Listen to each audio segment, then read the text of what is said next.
Okay, guys, this is going to be straight through part 2 with Cassie Carter. We're talking about, the part 1 was about pre-op for explantation surgery. This show in this classroom, this lesson, is going to be on the post-operative procedures, what we need to know about our bodies, about, questions to ask our doctors, things to be aware of after. And this, I haven't even gotten there yet. So No. I've been protecting myself, Cassie. I've been protecting myself saying, oh man, I don't want to even think about it. But the reality is I have, and I'm prepared. I've got those things, but it's not something I've been, really talking about. So I'm very grateful to you, Cassie Carter, for coming on. And for those of you who want to learn a little bit about Cassie, you can listen to part 1. But Cassie is an entrepreneur, a self-made woman. She is a preacher of many things. And she also has her own brand of purses. She's married to an NBA star. She's, there's so many wonderful, 2 wonderful kids, has been married for 19 years, and has been a good friend for me because, it's amazing how angels are sent to us when we need them the most. So thank you, Cassie, for being a part of today's broadcast. Thanks for having me, Lillian. You're an angel yourself. I mean, you're bringing awareness to this on the show, and opening up and telling your story is not easy in the beginning prior. A lot of people are scared to do that, or they're intimidated. And so just the fact that you're coming out and sharing it is very admirable of you. So thank you. Interesting. Thank you so much for saying that. When I got my implants, I told my inner circle, and after that, I never said it to anybody. Unless somebody would ask me if I had implants, of course I'd say, yes, I do. But I never went out and said, hey, I'm Lillian McDermott, I got implants. It wasn't like that. It was just, they became a part of who I am. This was a very difficult decision. You said it, they become a part of who you are, because I told my husband, I said, when I had them taken off, I said, it feels like part of me is missing. Yeah. Because I've had them for so long, they actually became a part of me. Yeah. They literally became a part of me, to my DNA. Stuck to you. Yeah. Literally to my very cellular level became a part of me. Yeah. And so I'm now trying to make them not a part of me, also all the way to the cellular level. I'm working to detox my cells and trying to heal my cells. Your cells can come back, and they can heal, and they can recover through proper treatment and through diet and through following, the tips and things that we're giving you guys. And so I think she gives tips probably every week greatly for all kinds of things and touches all subjects on health. And so I would definitely continue to follow Lillian and all of the tips and things she has for you guys. Thank you. Remember, I'm the student in the classroom. We have great teachers. I'm also a certified life coach.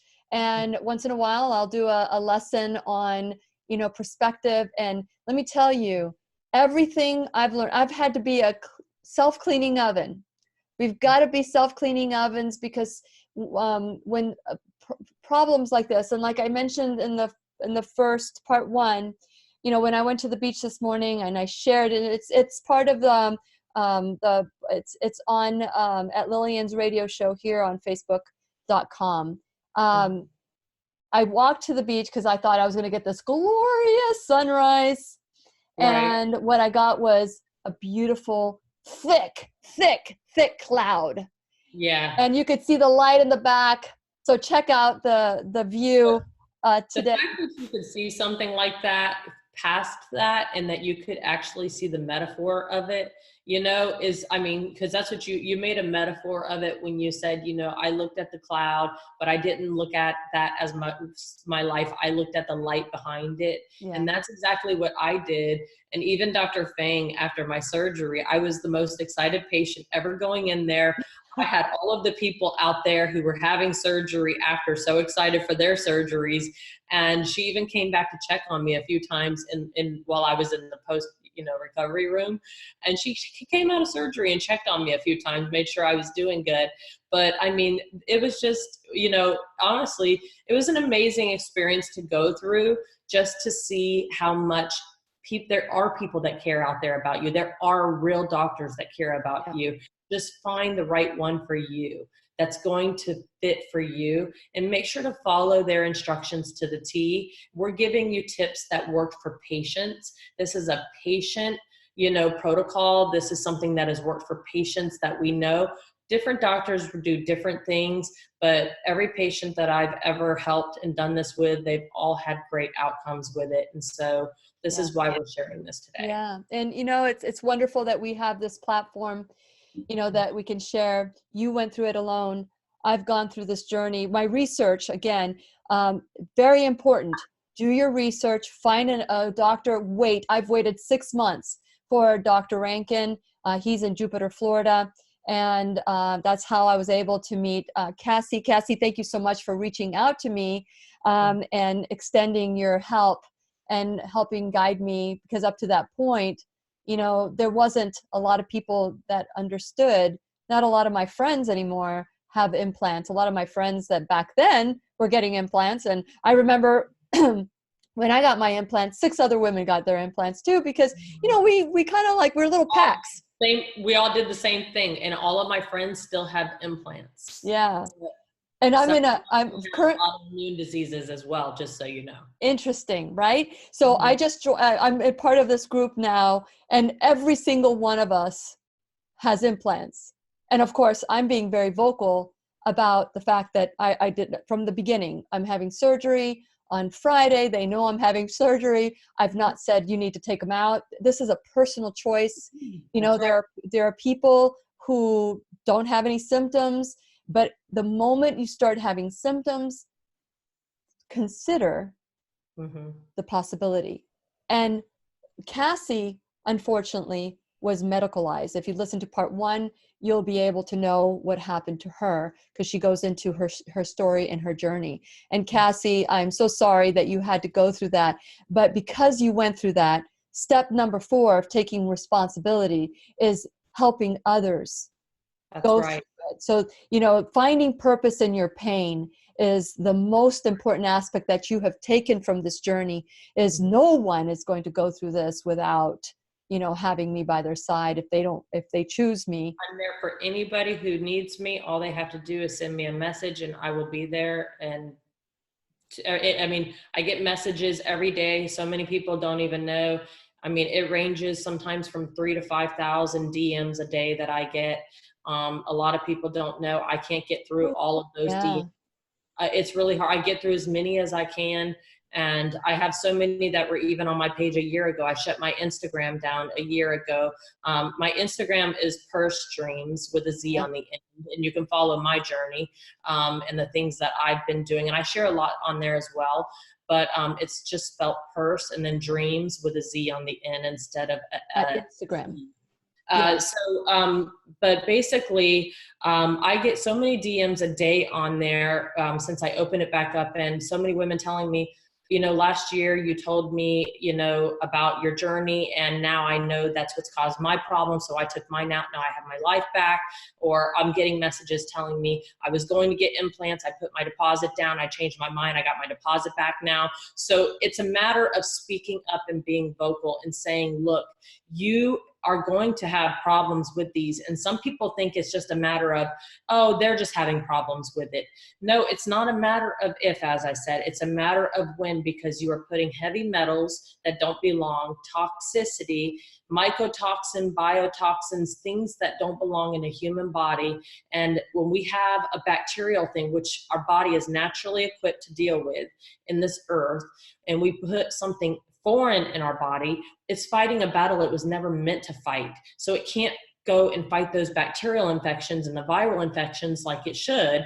Instead, it's building scar tissue and working hard to try to get this out of your body. And it never stops. It never stops attacking those implants because it knows they don't belong. Yeah. And so, and it goes back, and I'm going to touch this little subject just really quick here, an IUD. An IUD also has silicone in it. And if anybody thinks that not having a period with an IUD is cool and it's the best thing ever, I just want to tell you, it is not the right thing. You are in a pregnancy state. Your body, your liver is in a state of pregnancy 365 days a year, 24/7, and it is pooped. It's exhausted because you're not flushing out and detoxing the way you should monthly, having your menstrual cycle. And so they have a way and an answer to stop and do everything. And that's one thing that you need to also consider. If you're having symptoms with the implants and you have an IUD, that IUD must be removed. My doctor, who I started seeing, a homeopathic doctor, he would not even see me until I had mine removed. And so it took me 4 months to go in and get in with him. And that was, a long time. I had to wait because he had a long waiting list. It was like a year out, but they had a cancellation and they got me in. And I had my IUD already removed, and I was already having, everything, get a little bit better, but it was just not getting right. And so I even had to educate him to the point on the implants because he didn't know about that. He just knew about the IUD situation. Yeah. So I wanted to touch on that really quick. No, I appreciate that because as you were talking about that, I was writing down when you said foreign body. So food is that way. When we're eating processed foods, the body is protecting us against this foreign intruder that we call food. The body calls a foreign intruder. But this is not the only time. Implants are not the only instrument that is rejected. There are heart, what do you call it, that beat for you? The brain fog is a symptom of palpitations, or I'm talking about a pacemaker. That's it. Oh, in your heart. Okay. And there are things that are put into the body that are rejected. So tip number 1, if you have implants over the muscle and your muscle starts capsulating and starts getting hard, chances are your body is rejecting this. So for me, the doctor said, so take the implants out, put them underneath the muscle. Not the best idea, because eventually many years down the road, you're going to be going through what I'm going through. Okay, so with that in mind, if you want to learn about the procedures for preparing mentally, emotionally, spirit, mind, and body, that's part number 1. So Cassie, let's talk about what's in my future. What are some of the things that you would like to lovingly share with all of us? And if any of you have any questions, feel free to type in a Q and ask the question and say who the question is for. Go ahead, Cassie. Let's start with number 1. So you want to make sure that you're prepared for post-op, because you're the one going, to a hotel or back to your home, and you're going to have all of those things ready. So you don't want to not be ready because you're going to be in bed resting. And so you've got to have those things prior to taking them out and make sure that you're ready. And so you've already had your peas, you have those in the freezer, they're ready to go. You have your drinks, those are ready to go.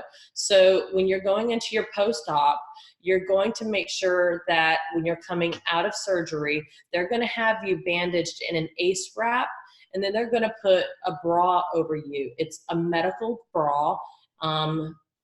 Different doctors do different ones, and some of them are weird, some aren't, and some of them have clips, and you can put the drains on, because the drains down here can kind of pull, and you don't want to pull the drains whatsoever. So they you want to hook what I understood is that you want to hook the hook them, and so you want them up here. Because a lot of people don't know, but when you put them down here, you're ending up sometimes pulling that, that because it's wrapped around. When they are putting it in, it's a piece that wraps around from the top up here, and it's round up here. And then when you do a lift, you sometimes have another just one drain. So it'll be one, and then it'll have a middle piece. And so you'll be draining into 2 drains, but you're just going to have it all pouring into the same things. So you're going to have that, but what you want to make sure is you have an extra ACE bandage at home, a large one. Oh, really? Yes, you need to make sure that you have an ACE bandage, because you're going to need this ACE bandage in case the other one gets saturated or whatever the case is.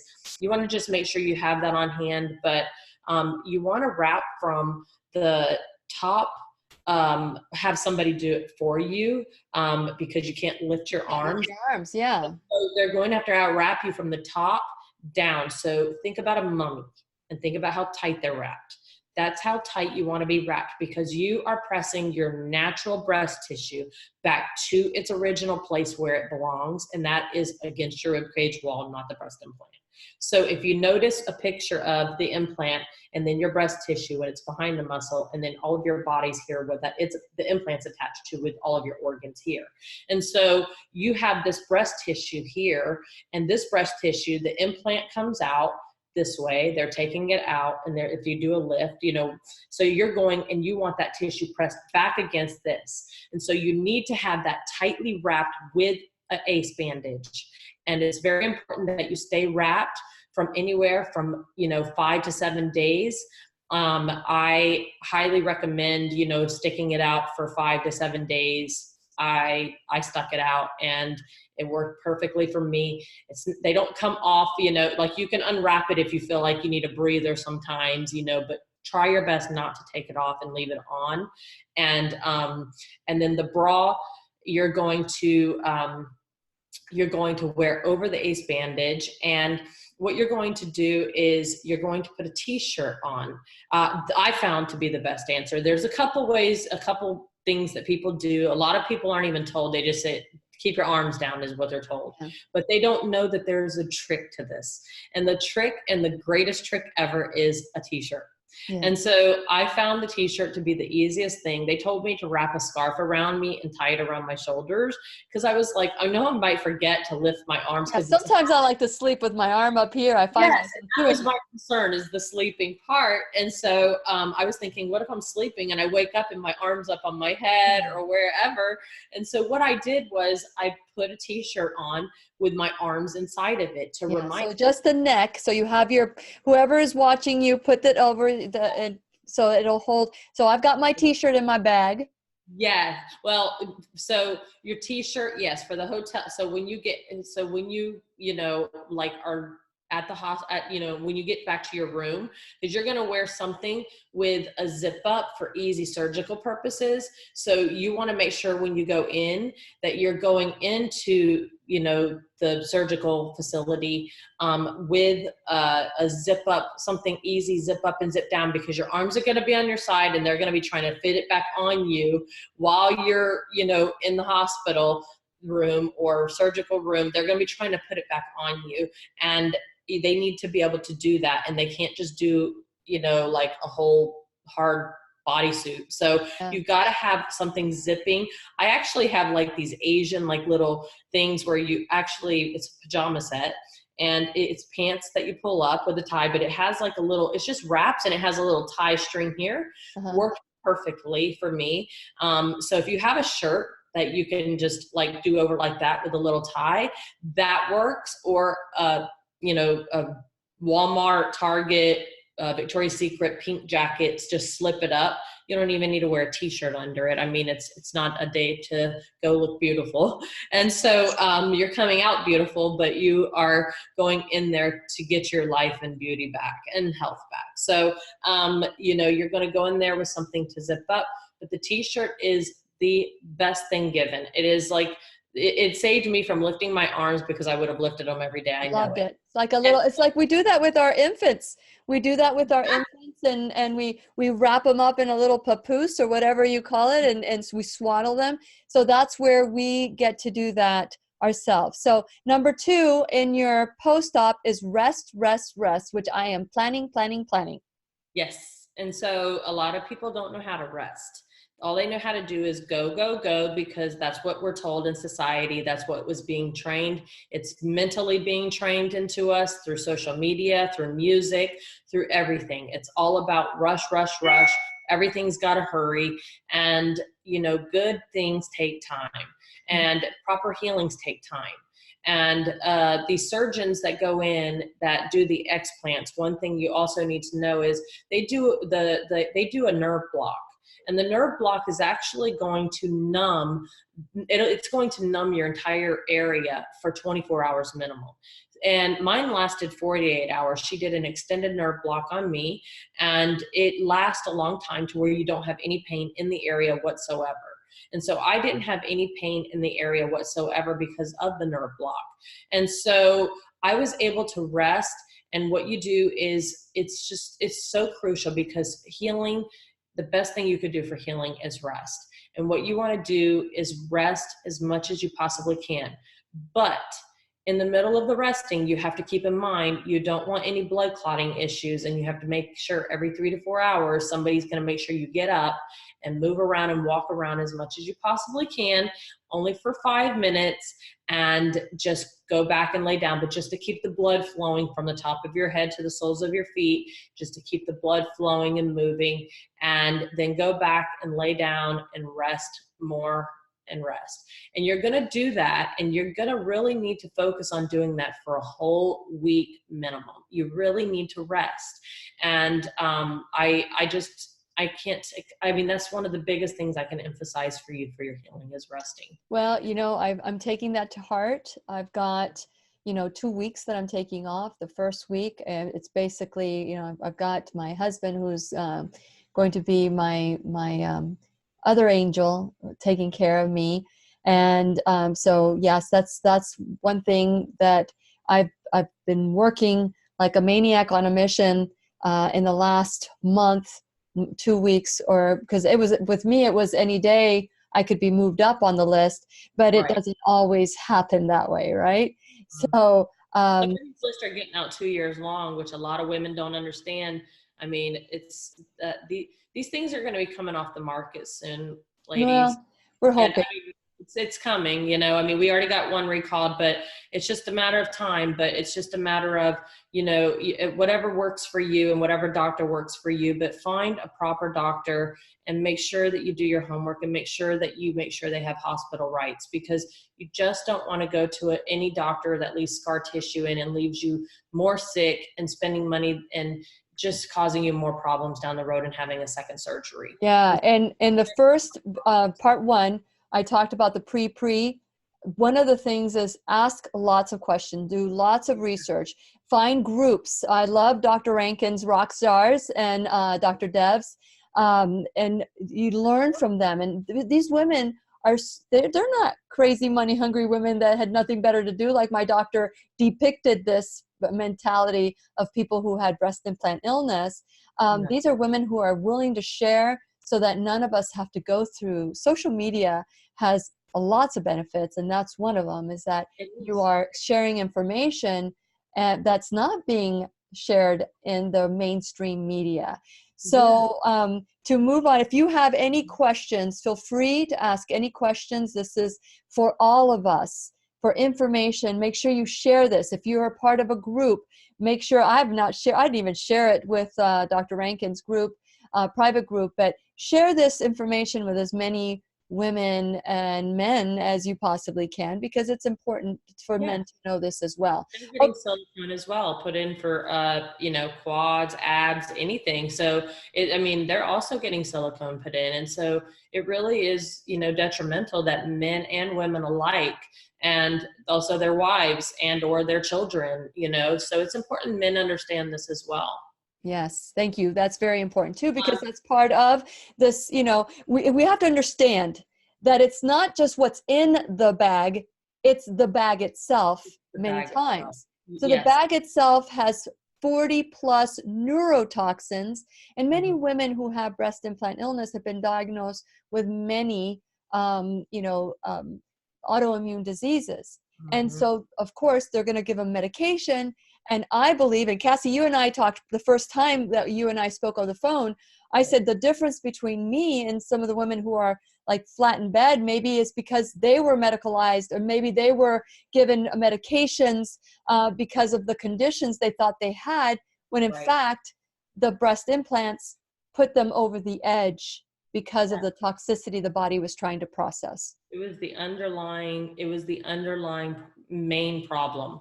And so that is where it started at. And the reason I ended up pinpointing it, like I said, was because when I did the doxycycline for the Lyme disease, had I not had the lumps come up on my left breast, and the doxycycline somehow, I thought it was attacking Lyme disease, attacked my breast, it showed me clearly that it was attacking the scar tissue on the heavy metal that was around my breast implant, because it was enjoying it. And so it was feeding off of it. And so the doxy went to kill it, but in turn, it ended up just a bunch of lumps broke out on this breast alone. And I have pictures I took of it and everything.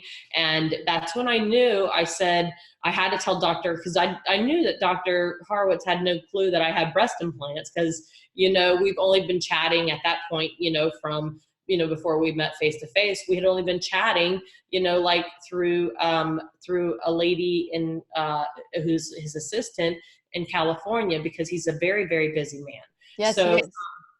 he is. He's trying to do so much work and along the insurance lines and helping people with Lyme disease get covered under insurance and so forth.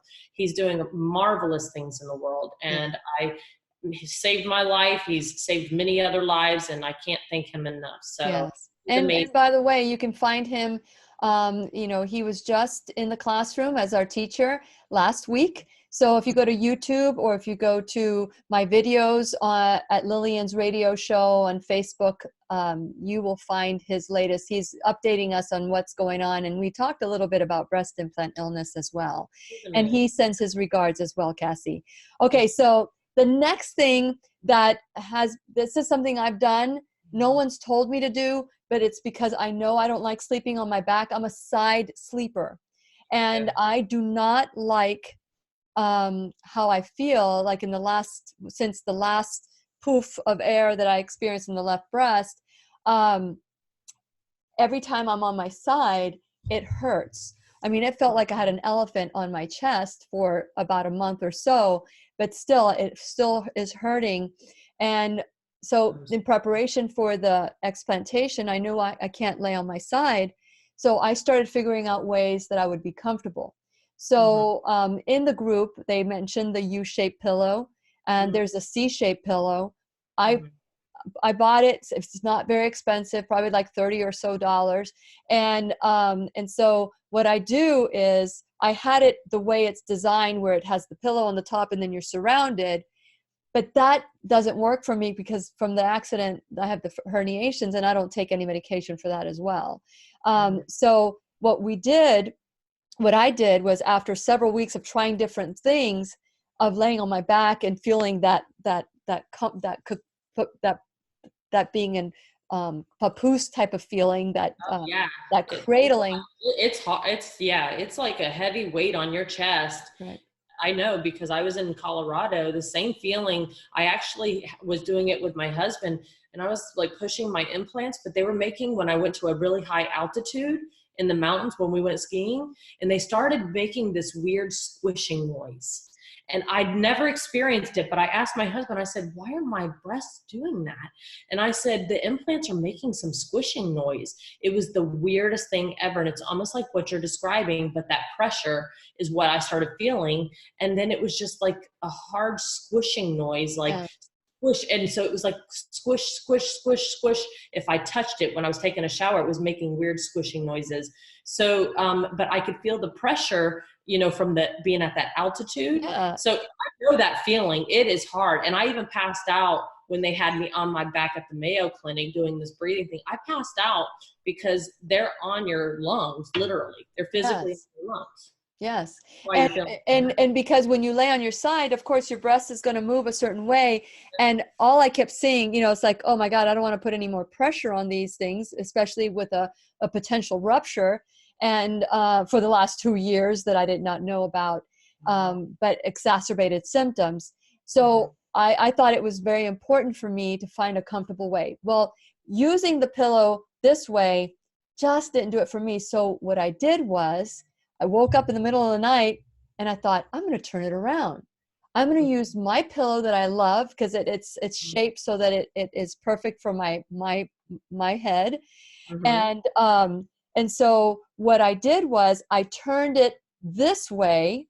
And so I used the pillow portion to put underneath my knees, right? And then I have the rest coming up. And so now I achieve it, and I have my pillow plus the U-shaped pillow, but backwards. Then that's, you know what, everybody's going to have a different thing, because everybody sleeps differently. So they're all going to have different things that they like and how they want to sleep. And you have no choice here. You have to sleep on your back. And so you're stuck with that. If you're not a back sleeper, you know, it's you know, it could be a little rough, but I think you'll be, you know, more than tired, you know, after the surgery. Yeah. You know, just the preparation and post-op stuff, you know, most of the time anybody's tired after a surgery. And so I personally never did the U-shaped pillow because I never found them to be comfortable. And so I actually was in a hotel and there's plenty of pillows. You can always get as many pillows as you want, but most people have pillows just laying around their house, or you can go anywhere and grab a pillow for a few bucks even. And I personally just put 2 pillows behind me, 2 pillows, one on each side of me to make sure my arms stayed up a little bit, like underneath me right here. And then I put one underneath my legs right there. Mm-hmm. And just to keep it elevated a little bit. So for my lower back, you know, since I have low back pain from all of this, so I put a pillow underneath my legs to elevate it. And I mean, I slept like a charm. I mean, I even had I didn't even wake up for 8 and 9 hours after all week. I slept 8, 9 hours. And have you ever been able to sleep 8 hours with your implants in? Never. I was always the one awake. And you know what? My husband was always the one who slept all night. Now he's the one who's up all night. I sleep all night. And so I take CBD at night and I go to sleep while he stays up, and he wakes up off and on through the night. And I'm like, I wake up in the morning and the TV's already on because he's already been flipping channels like from 12 or 1 or 2 a.m. And so, no, I sleep all night long now.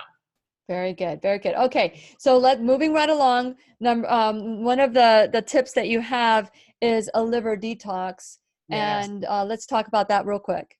Yes. So your liver is pooped. Okay. It is exhausted with these things sitting on top of your vital organs, and your liver is right up underneath there as well. And so your liver has already what a lot of people don't understand is how important the liver is. The liver actually detoxes every single thing in your body. Every single thing that goes inside your body goes through your liver. Yeah.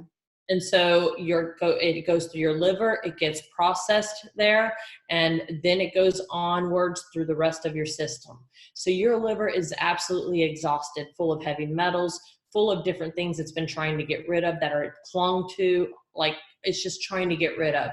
So you want to do a detox on your liver. A lot of people think they go and they do glutathione.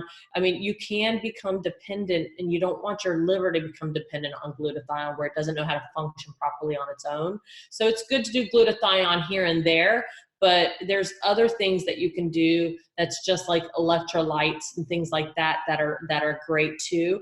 But I use the brand Pure. I think it's one of the best brands out there for supplements, and it's LVR. And the reason I like this is because it has milk thistle in it. Milk thistle is one of the best things you can take. So if you don't use this brand and you don't use the LVR, just go buy a milk thistle, because a milk thistle is going to help you with detoxing your liver. And it's just very important that you understand how important the function of your liver is in regards to your health and healing and recovering from all of this trauma caused to you. So healing the liver is one of the crucial things that you need to pay attention to.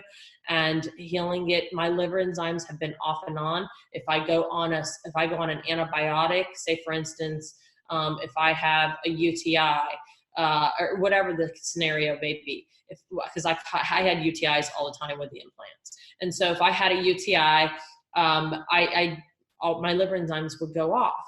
And so I never could piece it together, but it was because your liver is having to detox those things, and your liver is exhausted. And so I just really highly recommend that you would do a liver detox. I would stick with it for a minimum, no matter what, 6 to 12 months. I wouldn't even stop it. I still, to this very day, am on it. So what kind of benefits have you seen? Because, we normally don't talk brands on, but that's okay. That's why any brand would work. That's why I said no. No, but I want to know what benefits you've seen, maybe pre or post. Did you test your liver function? Did you know you needed to detox? Yes. Tell us a little bit more about that. Okay, so my liver enzymes were 225. Started the milk thistle. It got back within range within 2 weeks. And so everything was already back in range within 2 weeks. And so it really works really fast. That's why I really, I don't do brands either. I'm not a brand promoter. As I said in the beginning of the first show, I don't But promote it brands. works for you. Buy it. I just personally like that brand because it works for me. It's a great brand, but they take pride in what they do when they're making the supplements. Yeah. How quickly, how soon did you start taking this? Milk Thistle. Yes. I've been taking Milk Thistle. I mean, I'll take breaks off and on with it, but I take Milk Thistle. The reason I take the pure brand is because it has turmeric in it as well. Yes. Anti-inflammatory. So that is another reason why I chose that brand, because I don't have to do 2 separate pills. I can actually get my turmeric and my Milk Thistle in one thing with the grapeseed extract. Okay, so you're taking the grapeseed extract with the milk thistle, but let's talk about this pure brand. Is that one? Did you start? When did you start taking the pill after your explant? Did you wait a week? Did you do it right away?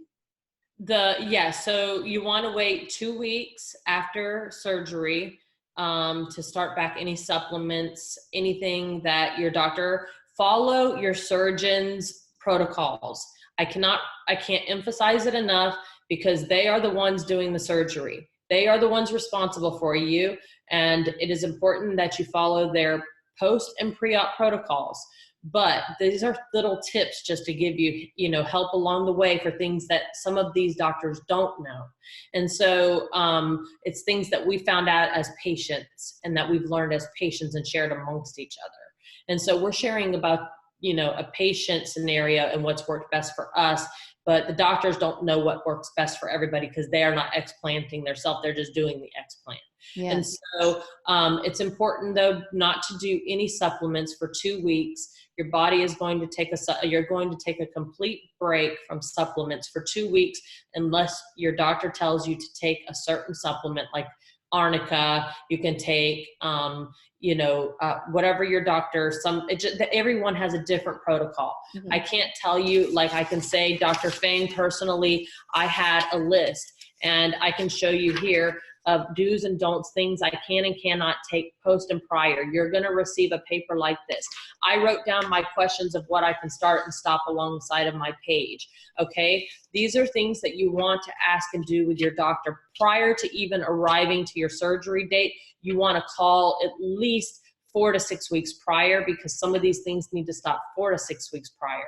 So just make sure, no matter what the case is, that you read thoroughly your paperwork from your doctor's office. It's very important. Again, very, very, very valuable information. So we've got pretty much through the list that you sent me, Cassie, but the one that I want to talk about is after the drains come out, and exercise and being able to resume an active life. Because when I was called with my post-op, my operation date, with my explant date, mm-hmm. I had already had vacation plan, a cruise plan. We got all these things planned, non-refundable.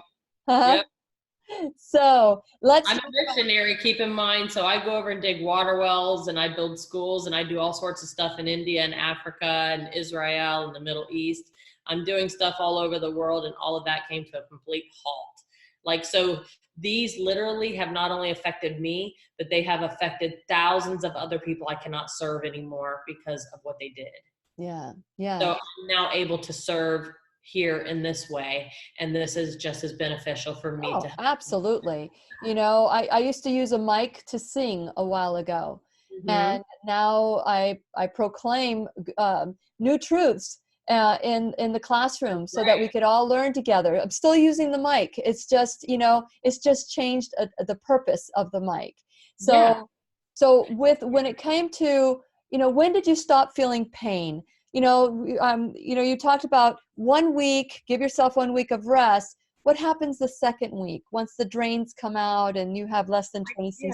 I didn't really, I'm going to be honest, as far as the, so this is something that women really need to understand, something that I experienced along with another patient of Dr. Fang's that I was actually working with at the same time.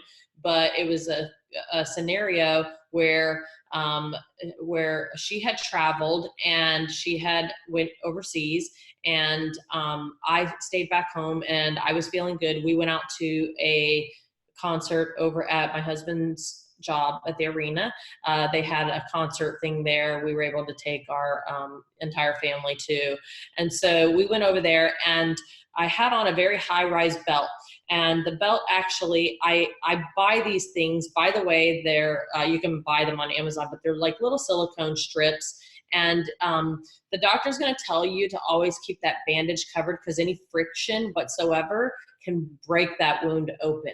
So it's very, very important that you understand that before you start back to exercising and getting into that phase, you're going to be about 2.5 weeks out before you can start, like, go for walks and things like that, and then build up with your walks. But don't get yourself going and worn down in pace. So 2.5 weeks is your only walking. And then you can't physically go into like a full workout until you're about 6 weeks out. And that's going to be the time when you can start, going much harder on your, on your workout journey. But as soon as you get that wrapping off within, 4, 5, 6 days, whenever you choose to take it off, your drains are going to come out. And your drains now, you're going to notice usually patients have different. Some have really dark blood, some have red colored blood, and some have a lighter colored blood. The lighter colored blood is good. That means it's on its way out. Yeah, that means it has more water. It has more water. Exactly. And so it's one thing I wanted to discuss right here really quick about the drains is that they're told to milk them. Okay. They're told to milk them a lot. Okay. This is something that I think is going to change among the surgeons a long time. What is milking? Milking is what we need to discuss here. Okay. So when you have the drain coming out from your wound area here, where they make a little incision with the drain, you're going to find that sometimes it can get clogged with your blood, and it'll look like a blood string almost inside that little tiny tube going all the way to that little drain. And so you're going to take that clip down from your bra. Whoever's helping you, hold it. And I want to help you guys learn how to drain properly, okay? Because it's going to help you. And bring your hand up, pretend the boob is up here. Yeah, exactly. So what you're going to do though is don't milk if you don't have to. If you're draining and you're draining fine, do not drain. Don't milk the thing. I mean, drain, but don't milk at all. Okay. Milking is holding it with as tight as you can right here, because you do not want to pull any of that out of the breast. Bring your hand up a little higher, because I just want people to see it. Bring your hand. There you go. Yep. So you're going to come up here where your breast area is, and the drain is going to be here. Can you see that? Yep.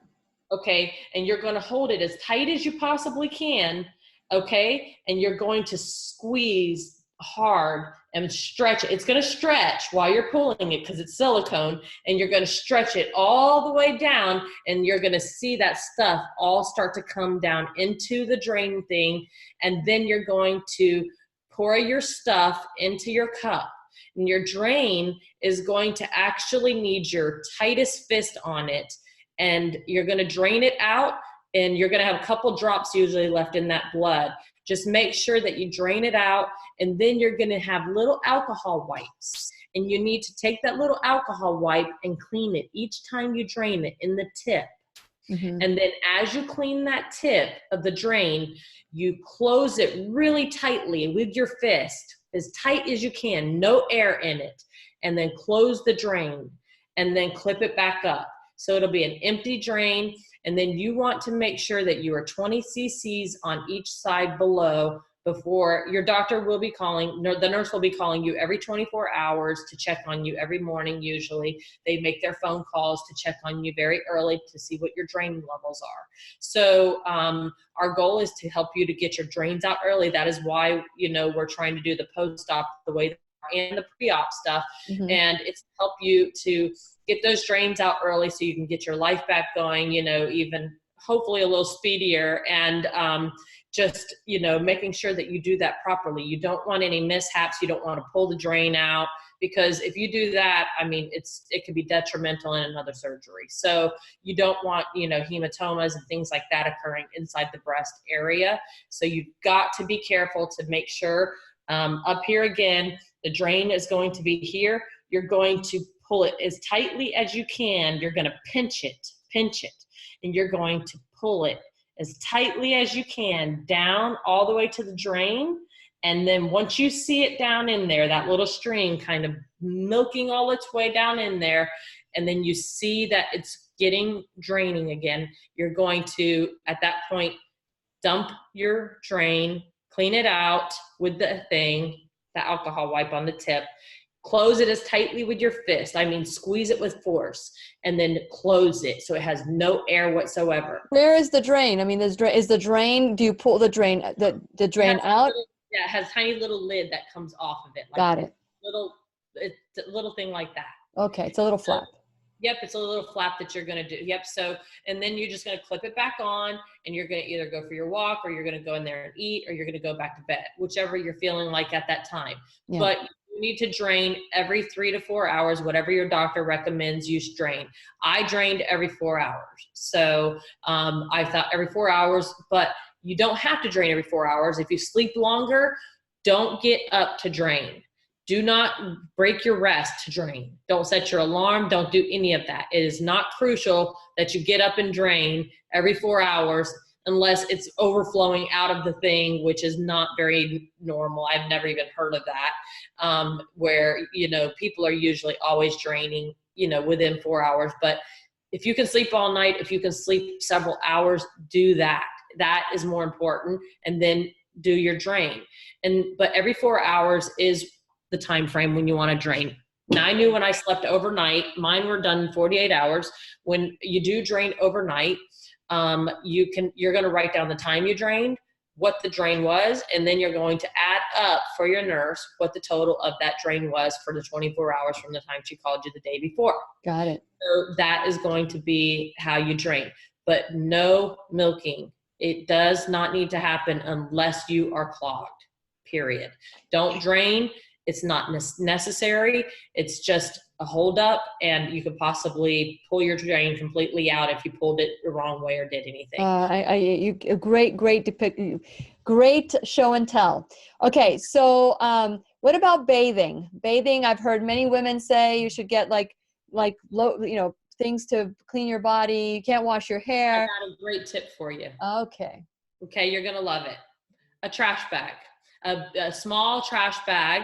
What I did was I popped a hole in the top, and I slid it over my head and slid it over my shoulders, so none of this got wet. I was able to lay my head back, and my mom washed my hair, and then came and washed my body all below and everything like that for me. But I was even able to go and reach down a little bit, you know, because my arms were to my side with the trash bag. Another reminder to keep me down, but also to keep this dry. Yeah. So I used the trash bag. I just put it over my head, and it kept me from getting the whole area wet while I was bandaged. So my bandage was dry, everything was dry, a simple trash bag, but it needs to be one of those little plastic trash bags, you know, the trash bags that go in the trash, plastic, and they have a hole at the top. You just tear a little hole, slide it over your head, over your arms, and that's it. You just go in there and shower, and you can use the Hibiclens. I would continue to use the Hibiclens, you know, after your surgery, just because it is an antimicrobial, bacteria killing cleanser. So I would continue to use the Hibiclens. Okay. Well, this is great information. I am taking lots of notes. I hope that all of you have too.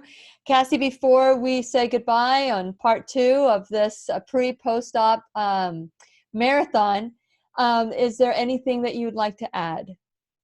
I just want to wish everybody well on their journeys here. I know there's a lot of people out there that think you're not having symptoms and that you're okay. And I pray to God you are okay. And I pray to God that you are never going to experience symptoms. But if you do experience symptoms, if you do have things arise, it just is not rocket science. Just take our experiences and use our experiences as your journey to where you don't have to suffer the way we have and go through the loops and the things that we have. Just be proactive for your health and for yourself, and do your homework, do your homework, do your homework, do your homework. I can say it 1,000 times. Nobody's going to do it for you. You have to do your homework. I did not go to Dr. Fang for 4 months, even though they were going to get me in, and they were going to get me in 5 days. 5 days they were going to get me in for surgery, and she said they could do me that Monday. And I said, I can't, because my husband is away working and I have my son at home in school. I couldn't just drop my life like where it was at. I was bedridden, but at the same time, I couldn't do anything because my husband was away working. So it's very important that you guys do your homework, and so you know what to do, and that you're going to have a perfect experience through all of this. And another thing I wanted to just tell you really quick, a lot of women who are small breasted, please don't think you're going to come out of this and you're going to be botched and it's going to be a terrible thing with scars and so forth like that. I just want to tell you, I didn't fluff for almost 10 months. Okay. 10 months was like, it was such a, I did not. So they call, yes, it's called fluffing. Fluffernutter. You're a fluffernutter. Yes. So I fluffing. So I bought some coconut oil. It's organic fractionated coconut oil, and I got these little cups you can get. They're a couple bucks online. They do it for breast cancer patients too, by the way. And you can actually suck this to your area here, and you circular motion it, and it will fluff you earlier and quicker, and it will fluff you out a little more than, can you see well? No, can you hold it this way? What is the? Yeah, so it's a silicone little cup. Okay. And it comes in a little bag. You can look on Amazon or anything.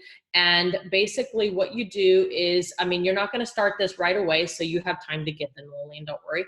But so you're going to take these, whatever breast size you are works, because it comes with different sizes. So if you're small. Look at the little one. That'll be mine. Well, that was mine right there. Okay. So that was mine. So I used the itty bitty one, but I'll use the big one for your sake here so y'all can see well. Yeah. And so it comes with 2 sets of each one inside of it, but you're going to suction it to your breast. You're going to press down up here, not necessarily your breast, so it'll suction here, and then bring it and drag it down.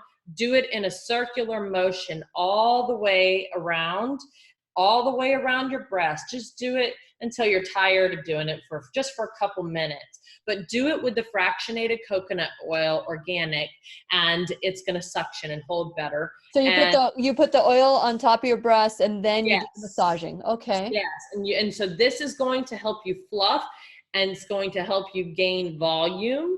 And I also, another thing for me, since I'm small and sometimes I do want a little push up and a little bit of oomph. And so what I do is, silicone belongs on the outside of the body, but these little tools right here are great to throw in the bra. Okay. And so for all those women that think, oh, I want a little extra oomph or something like that, don't think it's the end of the world. I came out and I looked like a prune. Okay. You're shriveled up and everything. I had a lift too, but you're a prune.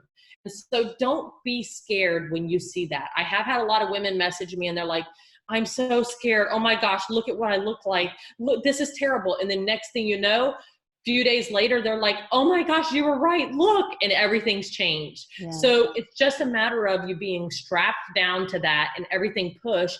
And then once it's free from all of that, it just goes boom. And so these are great for pushing up if you ever want. And so you're not stuck without, having volume, ladies, if that is something that really helps you and it really makes you feel more comfortable about yourself. There's other options and alternatives than putting foreign objects inside of our body that we need to learn more about and push more to the market instead of pushing inside of our body to make us sick. And so my prayer for all of you is just educate yourselves, be well, live well, eat healthy, and be great people and make the world a better place. And I think we're all going to be, happy and healthy people at the end of the day. So. Well said. Very well. Thank you so much, Cassie. I really appreciate the fact that you have spent so many hours just, thinking about me and trying to help me. And I'm sure I'm not the only one that you've been able to do so. And I want to also say that Cassie has her brand of purses, and she's an entrepreneur. And how are different ways, Cassie, that people can get a hold of you if they want to buy your purses, or what are some of the other ways that people can support you? Well, I took my website down for now, because I haven't been able to focus on, the whole production of it, because it's been in New York. It's very, very time consuming. It takes about 18 of my hours a day. And so running that business was draining me. And so I had to put my website on hold and everything. And I found helping people right now is where I needed to be, because I see much of it happening right now. And so the best way to reach me is my Instagram. And I'm very active on Instagram, and I'm mostly active in stories. I tell a lot of stories now, and I tell a lot about this, and I will post and do things here and there. But you can follow me on Purse Dreams, PURSEDREAMZ. And that is my Instagram handle. And I am happy to answer. DM me, please, if you have any questions. I am happy to help you. If you need help finding a doctor, if we need to call a doctor three-way, if we need to do anything, I am here for you. I am here to support any of you. I am not prejudiced against helping any soul on earth that needs my help in anything. So I'm here to help you. Just reach out. That's all you have to do. Yes. And real quick, another conversation that you and I had prior to, which is the cost involved in this. You heard, Matt Bellis of Liberty Health Share. By the way, I want to encourage you guys to go to libertyhealthshare.org to learn more about that. But there are organizations, like if you go to healingbreastimplantillness.com or breastimplantillness.com, there are organizations, there are grants, there are ways to do this if you're insurance, or if you don't have insurance.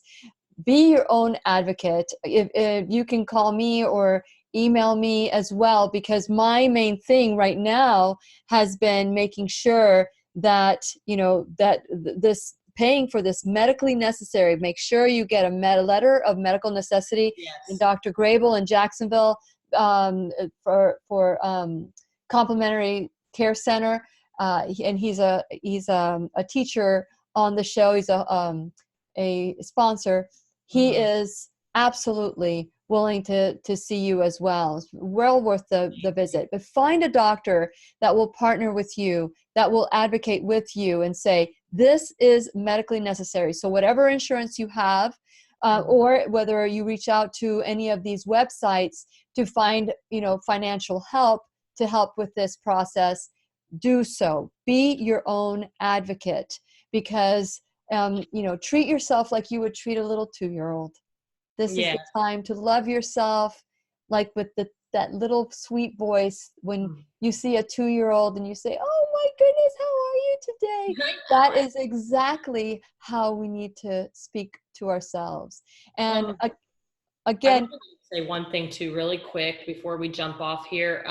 When you do go, there is a grant that is available, but I want to make it really clear, and I don't want to discourage women and send them to that. That grant has been fulfilled, and they have not been giving out for a while now, because they have reached their peak on what they can allot. And so nobody ever knew where that grant was coming from. And I have actually the empty, because they won't even right now give you an empty sheet to fill out, because the grant's been fulfilled and they've already given out all of the money for the grants for it. And they only give you, I think, $4,500 to just take them out, no lifting. Yeah. And so what I want you to know is that it has been fulfilled, and it's been fulfilled for a long time, but do not stop. I have empty copies of that page, and it is very hard to come by, but I have an empty copy, an empty sheet of it. Can you put it on the website? Can you put it on the, and this, can you copy it and send it to me? I will give it to you, but I have to dig through some paperwork and get it out, but I will get it to you. But it is a grant that you can submit. It doesn't mean that, because whenever they do open the grants back up, that means that you're going to be in line already. You've already submitted it, and it's already there. So that's what I wanted to make sure to throw in, that you guys understand about that grant situation. It's a $4,500 max grant, and we don't basically know where it's coming from. I'm assuming Allergan possibly, I'm not sure. It's, nobody's ever said where the grant comes from. I just know that it says that it's full, and a lot of women have had problems getting like a paper, like I can't get in there. So I've been in private groups personally though, where I was able to actually get like an empty sheet, and you can submit it, because I needed patients explanting and they needed help financially. Yeah. So I got those empty sheets for them, and they've submitted them. Great. And I know that, they have been reached, a couple of them, but it was like, 6 and 12 months later and stuff like that. So it's not going to be like a quick thing if you need a grant, but it is something that you need to get out there, as she said, right away. Don't wait on it. If you need them out and you need a grant, you need to get on it now and submit it now. So I'm going to get that up as soon as I can for her, so you guys will have it. Very good. So keep in mind, do everything you possibly can. MRIs and ultrasounds may not tell you that there's a leak or that there's an issue. So go to a trusted plastic surgeon that is specialized in microsurgery and understands breast implant extractions and explantations. It is very important that you go to the right person. And if you need to wait, like I did, for 6 months, that's what you do, because one and done. And when we talk about a lift, it's a reconstruction of the breast, and they move the nipple up. So please understand that it's reconstruction. Some people decide that they're not going to do it that way. They just want him out. But wait for that doctor, one and done. If that's what you do. It's worth the wait. It's worth the wait, you guys. I'm telling you. I mean, I've seen some people come out botched. I've seen people come out like looking like they were experimented on to take these things out, and they're still left sick because the doctor didn't cauterize all of the scar tissue off of the ribs. It is a big deal if you guys don't go see the right doctor. It can definitely end up wasting your money and causing a second surgery and more time and pain and suffering down the road. Don't waste your time down that road. Do it right the first time. That's what our whole goal is here, to help you, is to make sure you make the right decisions and do it properly from the beginning. Yes, and there's going to be more decisions you're going to need to make, and we're here for you. And so I'm going to be sharing my journey. Hopefully I'll go on Facebook Live, as often as I can. But I do need to rest, as I promised that I would. But if you have any questions in the interim, I'm here for you. So is Cassie. But here's what I need from you.